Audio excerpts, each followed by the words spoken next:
Sensation, le MAG. Bonjour à tous, bienvenue sur Sensation en association avec TV78. Je suis aujourd'hui avec Chantal Paoli-Texier. Vous êtes présidente de l'association AJC qui lutte contre les violences morales intrafamiliales. Bonjour. Bonjour. Alors, votre association lutte donc tout au long de l'année contre la violence morale intrafamiliale.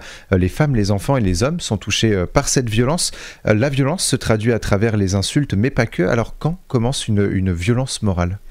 Alors, si on se place du point de vue de la victime, la violence morale, elle commence quand on se sent abîmé, objetisé, qu'on commence à se sentir mal, qu'on est dans un mal-être qui devient de plus en plus profond, quand on commence à ne plus avoir confiance en soi, quand on commence à perdre son estime de soi, quand on se sent assujetti.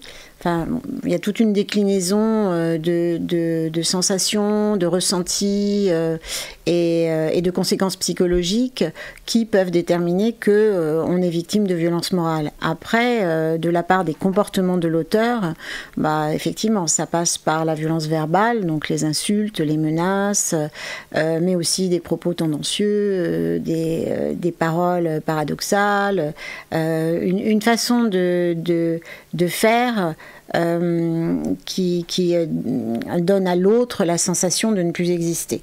Alors, au sein de votre association, vous accompagnez donc ces personnes victimes de violences morales. Lorsqu'on pousse la porte de votre association AJC, comment se passe l'accompagnement ? Alors, on ne pousse pas la porte de l'association, on passe d'abord par la permanence téléphonique, enfin la permanence mail et la permanence téléphonique. Il y a deux sas en fait, avant de pouvoir avoir un accompagnement. Le premier sas, c'est la permanence, où on détermine si effectivement on est dans un cas où on peut proposer un accompagnement ou s'il vaut mieux réorienter la personne vers d'autres services. Si on peut proposer un accompagnement, on a le deuxième sas qui est un entretien d'adhésion. Et dans cet entretien d'adhésion, on va procéder à retrouver nos indicateurs et surtout à établir des profils qui vont nous permettre de déterminer quel type d'accompagnement on peut proposer, puisque l'accompagnement, il dépend quand même du profil de victime et du profil d'auteur.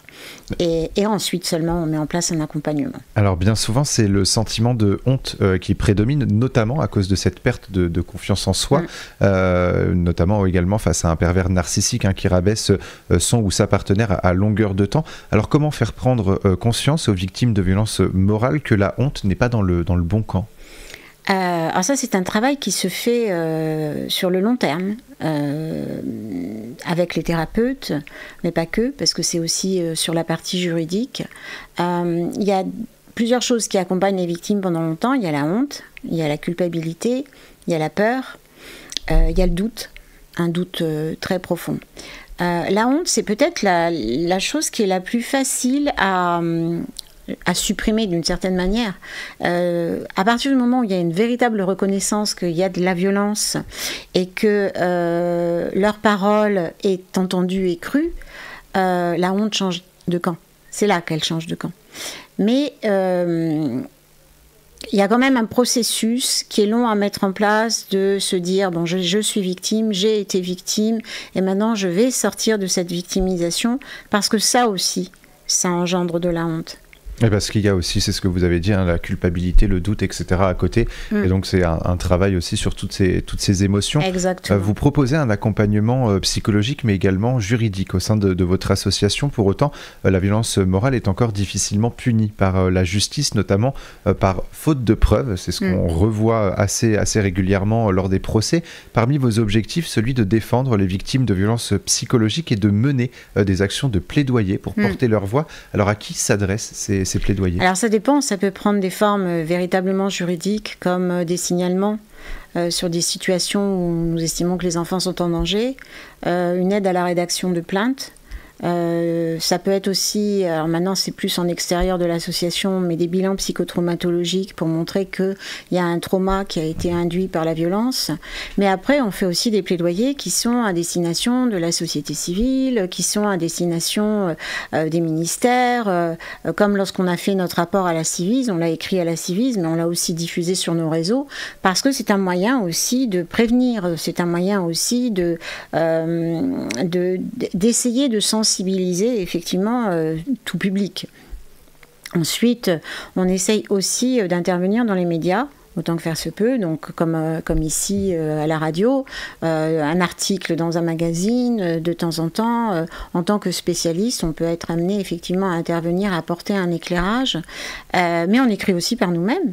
L'année dernière, j'ai eu envie, j'étais tellement en colère des situations juridiques bloquées, qui le sont toujours d'ailleurs, que moi j'avais appelé ça mon coup de gueule.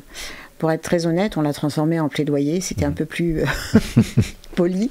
Mais on l'a édité, on l'a produit chez Mediapart, dans un article, et puis après on l'a produit sur notre site. Alors certes, on n'arrive pas à toucher tout le public qu'on aimerait toucher, mais en tout cas, voilà, de temps en temps, on écrit quelque chose qui nous permet de pouvoir déverser aussi notre colère par rapport à l'invisibilité de ces formes de violence qui ne sont pas si invisibles que ça en fait, mais qui sont traitées comme telles. Justement, vous avez pointé quelque chose du doigt et je pense que vous êtes du coup maître en la matière, hein, puisque je le rappelle, vous êtes présidente de cette association AJC. Quand on parle de violence, on pense tout de suite de toute façon à la violence physique, en fait, oui. celle qui se voit. On a toujours tendance à minimiser cette violence morale, oui. en se disant qu'il suffit simplement de partir et que si la personne ne fait pas de violence physique, c'est plus simple de partir. On est d'accord, aujourd'hui, la violence morale peut tuer de toute façon une personne. Complètement. Non seulement elle peut tuer, alors elle tue de manière beaucoup plus insidieuse et lente, hein, puisqu'elle tue par maladie, elle tue par suicide. Quelque part, on a quelque chose qui est de l'ordre du psychopathe en col blanc, qui sème sur son parcours, effectivement, des maladies graves et des suicides. Elle tue, mais ces morts ne sont pas prises en compte. C'est-à-dire que quand on produit les chiffres des féminicides, les chiffres officiels ne prennent pas du tout en considération ces morts-là. C'est assez clair. C'est une violence qui se suffit à elle-même, en fait, et qui peut durer très très très longtemps, avant que la victime ne se réveille. Donc, moi, je la trouve bien plus dangereuse que la violence physique. Au moins, la violence physique, elle permet une trace, et elle permet au moins d'acter au pénal. Alors que la violence morale, pour porter plainte, pour essayer d'être reconnue en tant que victime, ça reste quand même beaucoup plus compliqué. Donc, on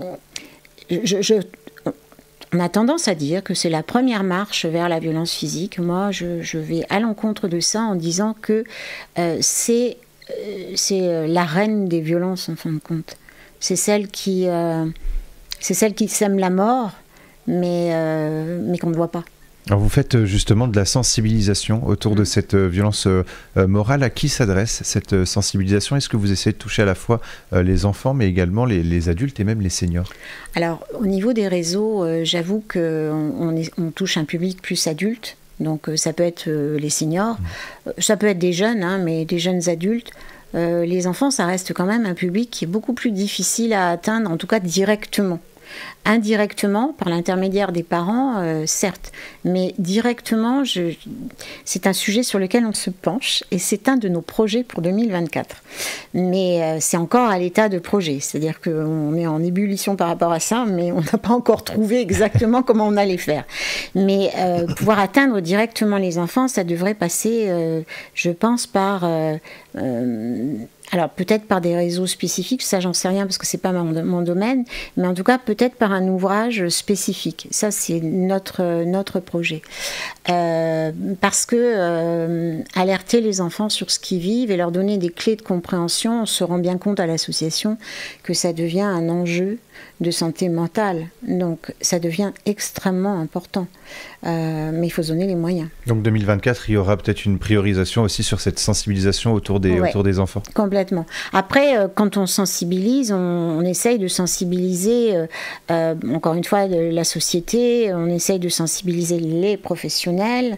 Notre projet aussi pour 2024, c'est quand même de faire de plus de formation à l'intention de professionnels concernés, hein, que ce soit professionnels de la santé ou professionnels de la justice. justice. Donc on est vraiment dans ces objectifs d'essaimer notre pratique le plus possible. Et on pourra justement en reparler dans une prochaine émission. Merci beaucoup Chantal Paoli-Texier d'avoir été avec nous sur Sensation. Pour plus d'informations, on peut se rendre sur le site ajc-violence.org.